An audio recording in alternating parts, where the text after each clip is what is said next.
Hi hello नमस्कार. तर काल माझ्याकडे आलेला रेडीमेड ड्रेस साईड फिटिंगसाठी आणि स्लीव्ज बसवण्यासाठी, तर मी त्याचे स्लीव्ज वगैरे अटॅच करून घेतले. आणि त्यानंतर रात्री एकादशीनिमित्त मी बनवलेला वरईचा भात आणि त्याच्यावर शेंगदाण्याची आमटी, याचीच रेसिपी मी तुम्हाला या व्हिडिओमध्ये शेअर केलेली आहे पुढे. त्यासाठी व्हिडिओ पूर्ण पहा. आमच्याकडे रात्री एकादशीच्या दिवशी उपवास सोडण्यासाठी वरईचा भात किंवा घावणे बनवतात आणि शेंगदाण्याची आमटी बनवतात. तर त्यासाठी मी इकडे पातेल्यातच वरईचा भात शिजवून घेतला आणि दुसरीकडे शेंगदाण्याची आमटी बनवण्यासाठी शेंगदाणे चांगले मंद आचेवर भाजून घेतले. 10 ते 15 मिनिटात आपला वरईचा भात रेडी होतो. अशा प्रकारे सुट्टा भात रेडी होतो. आणि दुसरीकडे मिक्सरच्या भांड्यात जे आपण भाजलेले शेंगदाणे होते ते घेऊन त्याच्यात 7 ते 8 मिरच्या घेतल्या. मी मिरच्या जास्तच घेतल्या कारण उपवासासाठी थोडे तिखट खाल्ल्यावर चांगला वाटतं. आणि इकडे पातेल्यात तेल टाकून जिरे कढीपत्त्याची फोडणी दिली. जिरे व कढीपत्ता चांगले तडतडल्यावर मी त्याच्यात जी आपण शेंगदाणे आणि मिरचीची प्युरी बनवलेली ती टाकून चांगली फ्राय करून घेतली. आणि मिक्सरचा भांडाच धुवून त्याच्यात पाणी घेऊन मी ते पण त्याच्यात ॲड केलं. शेंगदाण्याची आमटी थोडी पातळच केलेली मी, कारण वरईच्या भातासाठी जास्त आमटी लागते. या आमटीत शेवग्याच्या शेंगा आणि बटाटा पण टाकतात, पण माझ्याकडे शेवग्याच्या शेंगा नव्हता म्हणून मी आज बटाटाच टाकला. ते पण माझ्या आणि आईंच्यासाठीच. बाबांना बटाटा खायचा नव्हता. बाबांच्या डोक्याला जखम झाले ना त्याच्यामुळे. तर मी त्यांच्यासाठी वेगळीच आमटी काढून ठेवली आणि आईंच्या आणि माझ्यासाठी त्याच्यात उकडलेला बटाटा टाकला. उपवास फक्त आई बाबा आणि माझाच होता आणि मिस्टर भाऊ आणि मुलांसाठी नव्हता. त्यांच्यासाठी मी माठाची भाजी आणि इकडे भाकरी बनवून घेतलेल्या.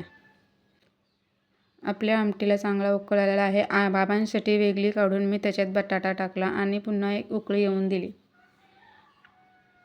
आमटी गॅसवरच ठेवून मी जरा बाहेर गेलेली, तर इकडे माझी आमटी थोडीशी ओतू गेलेली.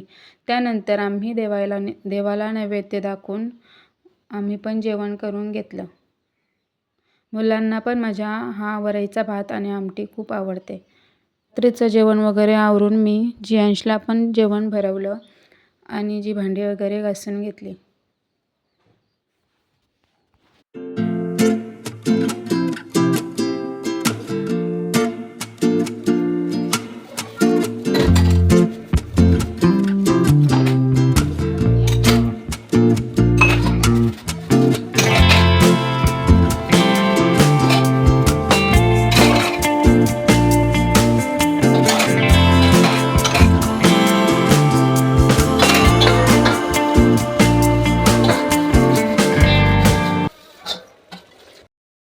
त्यानंतर रात्री सर्व आवरल्यावर मी आलेली लाईव्ह झाल्यावर मी हा जो ड्रेस आलेला फिटिंगसाठी तो फिटिंग करून घेतला. स्लीव्ज अटॅच करून मी साईड फिटिंग करून घेतला.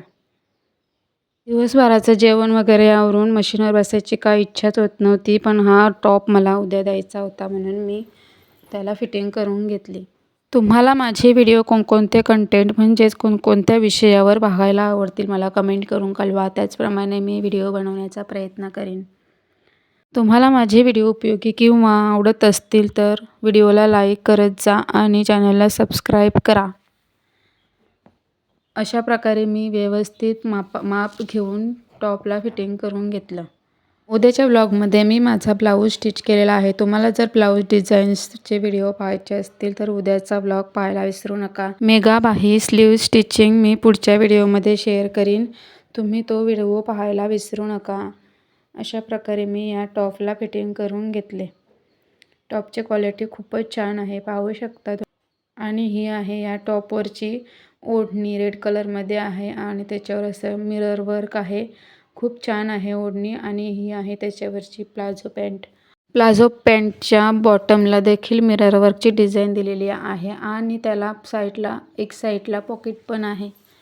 अशा प्रकारे माझा आजचा छोटासा ब्लॉग तुम्हाला कसा वाटला आणि व्हिडिओला लाईक शेअर सबस्क्राईब नक्की करा. Bye bye.